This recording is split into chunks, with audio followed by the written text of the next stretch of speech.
Hey, John Granado and Lance Zierlein from the bench. Mornings on ESPN 97.5 and 92.5. Hit subscribe if you haven't yet and get all of our content here at SportsMap HOU. Hey, Lance, I don't know if you heard, but Deshaun Watson has reported to camp. No exempt list. There might not be any exempt list this year. Maybe there won't be any charges. Maybe they won't be able to trade him. Maybe Deshaun Watson will actually play for the Texans this year?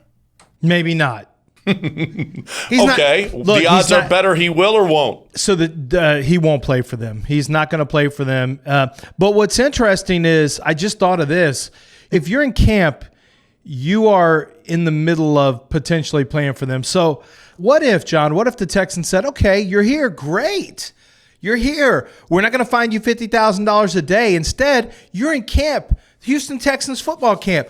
Let's get you ready. Let's get you these reps. You and Tyrod Taylor will be taking reps 1 and reps 2, and let's get you ready to play. Then all of a sudden you call his bluff, because right now what he's doing is he's showing up so he doesn't get fined.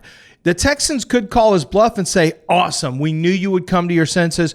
We can't wait for you to play. Now, what I've heard is Deshaun Watson has made it clear he doesn't want to play for the organization.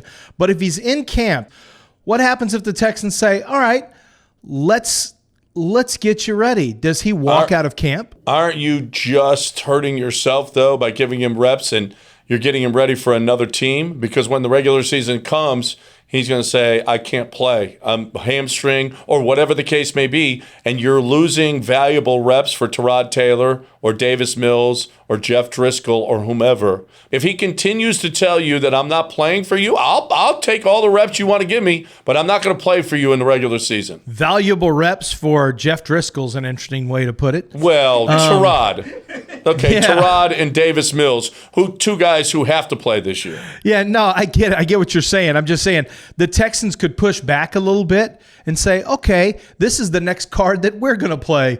You go ahead and take some reps then. We're going to give you some reps with the ones. Then all of a sudden, Deshaun Watson's got to answer questions like all of a sudden questions are coming up. Boy, Deshaun, you're out there with the ones today. How did it feel? Does this kind of change your feeling of the Houston Texans? Like, I'm just saying, if they want to create some theater can be created out there by both sides. Deshaun's doing this for financial reasons, and I totally get it. But the Texans also have some cards that they could play if they want the theatrics to play out a little more. How did you feel about playing with the ones for the Texans? Lance, have you seen the ones for the Texans? They're threes everywhere else. I did not feel very good at all about that. What do you mean? How did I feel about that? Now, Ian Rappaport is reporting that there are definitely teams interested in trading for Deshaun this year. We could see him traded that soon. I think you have to get what you want. The Texans have to set a goal of what a realistic goal of what value should be for Deshaun Watson. They shouldn't back off of it, because the more teams that are out there looking for a quarterback, the better the chances you're going to get that payout. It may not be. Look, you have nothing to lose by keeping Deshaun throughout the year and waiting until next year where you see where teams actually draft. At some point, he could go on the injured list. At some point, he could go on the commissioner's exempt list, whatever the case may be. But you don't want to – this is your only commodity you have left in reality. Everyone else is gone. You've gotten bad value for all your top players.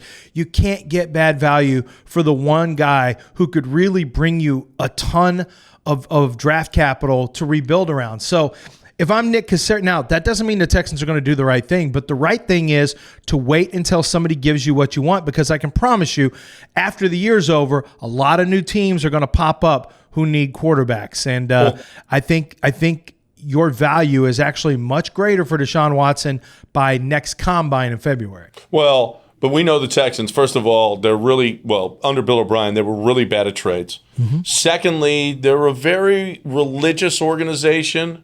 And do they suppose, as public as this is going to be, as when we start to hear depositions from the plaintiffs, if we get all the way to January with Deshaun's deposition, it could really be ugly. The Texans might not want him to be any ugly part for who? Who's of it ugly the organization. For? It's ugly for Deshaun. Yeah, well, No question it's ugly for Deshaun, but it's also a blemish on the organization that he's with. It's always going to be Houston Texans, Deshaun Watson. Why do you or take less? If he's with another team, it'll be that team's because Deshaun did that. You've already given him $27 million in signing bonus. Now you can't get proper value for him either because he created a blemish because he did something on his own.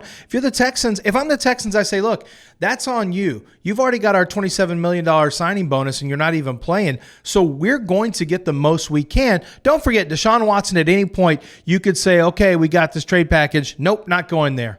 Not only did you give him top dollar, not only did you give him a short contract, you also gave him no trade. You gave him all three big things that he wanted. And now the only leverage you have is to wait to get exactly what you want from Deshaun Watson. And that's leverage, but only partially. Yeah, but I don't see. Listen, Deshaun, with what he's done with his reputation, I know he wants to pick and choose Miami, San Francisco. He wants to go where he wants to go, Denver. But listen, I think he's lost that right. Right now, any situation for Deshaun Watson is a better situation, and you need to take that, especially if the Texans can get some value.